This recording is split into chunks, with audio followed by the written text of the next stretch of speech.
when did this idea come up? Is it ethnical reasons or for reasons of ethnicity, because you're a Ghana, you want to see a Ghana name there, or there's another reason?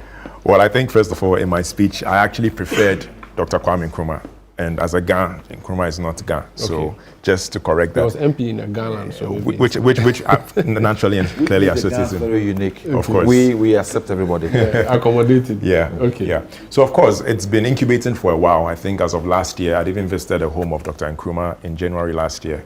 And I promised I was going to do something, but I didn't know what. I think the idea dawned where I'm a student of history. I have his books, I read it. And then in January, it dawned that, look, 24th February 2026, it's exactly 60 years since his overthrow. And the very person that overthrew him is the very individual whose name is at the front of our republic, where over 3.4 million passengers every single year, even before they step here, would have been familiarized with his name and would have mentioned his name. And I thought this was an injustice. It didn't really sit well within my conscience, and I felt there will be millions of Ghanaians who also would feel the same. And so I said, the only way I could get the attention of the leadership, because I'm not as connected to be able to call and, make these calls. And I also was looking at the issue of time and the efficacy of what I wanted to communicate. That will be to call a press conference and have the press do that job. And I think they've done a fantastic job. If there's anybody that deserves credit, it's the press and the president.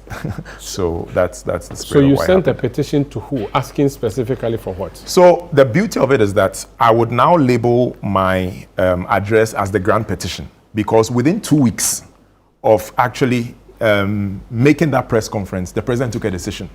So while we were expecting to have the MPP primaries die down so we could present the petition, and then on the Tuesday, the president announced it through the majority leader. So your petition hadn't even reached the president? It hadn't reached the but from what I had been informed, the cabinet had met over it. Okay. And there was an assurance that over the next few days, something was going to be done about it. I didn't believe it, but when it happened, I was like, what's the need for a petition then? Because the transport minister has heard that call, the president has heard that call, cabinet had met over it, and a decision was taken. I've heard from the Honorable Alexander Afenyo-Markin. He says that Evers don't have their names on national monuments. Kotoka is one of the few. And now the NDC wants to take away that from the Evers. Yeah. As someone who wanted that name change, what's your response? I think it's almost like saying the Ghans have never had a constitutional president, and so we better make sure we find one now. Or it's also the same as saying, what about the Frafres? What about the Gunjas? What about other ethnic groups that could also file the same complaint? And so it's not an issue of ethnicity. It's an issue of what unites us as a country. And I think even at the time when Dr. Nkrumah won the 56 elections, he was still very popular, even up to the point where he was overthrown. Because the whole idea of the overthrow was founded on deception. The soldiers who marched to lead that campaign to take over the Flagstaff House were informed that Nkrumah had run away with £8 million. And that there was an underground tunnel that had been dug for Russian troops to come into the country. And so they had to go and save the republic and prevent Dr. Nkrumah from returning. So the soldiers that led that coup were deceived into the thinking that they were actually doing something noble for the country. So it wasn't based on corruption. It wasn't based on ethnicity. It was just purely based on the fact that they were misled. And they took and did those instructions. And that's how we got to the point where... So the sin of Kotoka would be what? The sin of Kotoka would be deception, number one, in staging that coup. Because it wasn't founded on corruption. The soldiers were not told that there is an issue of corruption and so go and save the state. Nkrumah never ran away with $8 million. The sin of corruption is the fact that when he was gunned down at the airport, it was turned into a memorial spot instead of something that rather edifies us. I think the sin also is the fact that they had planned to assassinate Osadjifo even on the day of his travel. And how do we elevate the name of a person that wanted to assassinate our leader? And the final sin is the fact that after that coup d'etat, countries like South Korea leapfrogged us. It created an abyss of political instability for 30 years that it took us 30 years to recover from. And those are some of the sins I'm talking about. There are people who justify the coup against Nkrumah, the 66 coup. Right. And they say that Nkrumah was getting to a point where he should not get to. And that this coup was an intervention that has saved all of us from having a Yoweri Museveni on our hands. And that to the extent that Kotoka has cut short that dictatorial tendency and a future despot, we should celebrate him, and having him there is worth celebrating. So let's look at history. There are over 10 founding fathers or first presidents or revolutionary leaders of countries who developed dictatorial tendencies. Let's not forget that there was the 1958 attempt on his life, the 1962 attempt on his life, the 1964 or so. We could have lost our founding father to these things. The country also was not united. We had different political factions that were founded on the premise of political ethnic affiliation. The Northern People's Party, the Western Togoland Party. So he noticed that, look, our country is divided and purely on party affiliation.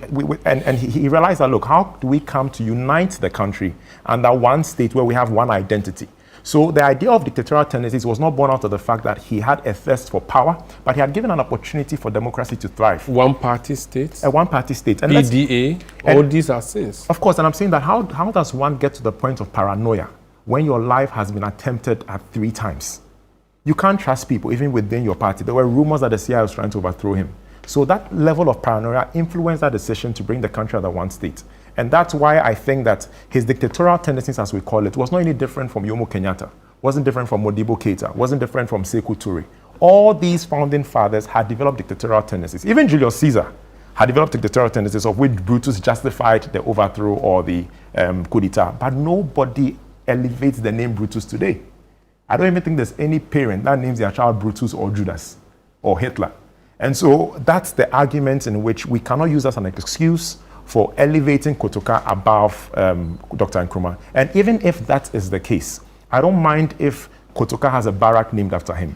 I don't mind if some monument or some memorial is instated, maybe in the Volta region or any part of our country, to remember that history lesson. But his name at the front of our republic definitely doesn't sit well. We have an AU that has Dr. Nkrumah's statue at the forecourt of it. And that was influenced by John Evans Atta Mills.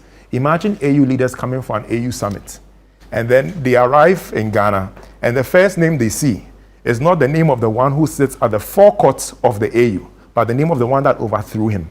And I think that doesn't sit well with anybody. It's such a paradox. So, do you want his name again removed because you are Ghan? I've interviewed Nia Ikwe Otu.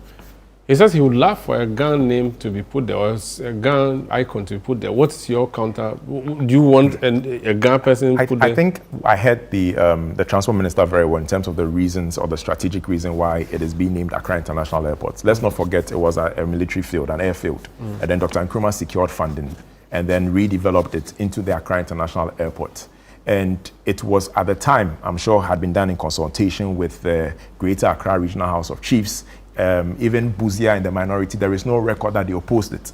And it was to actually honor the sacrifices that the Ghan people had made in giving up their land for monuments as such. And I think if it's even a Ghan question, then it also appeases a very large majority of the population in the Greater Accra region who also feel that something should be named after them. Accra is a historical place. And I think if Ghans can say that that is my city, either coming from outside or leaving the shores of this country, it still creates national pride, and it's nothing that anybody can have. So you're okay with it becoming Accra? You don't necessarily need it to be named.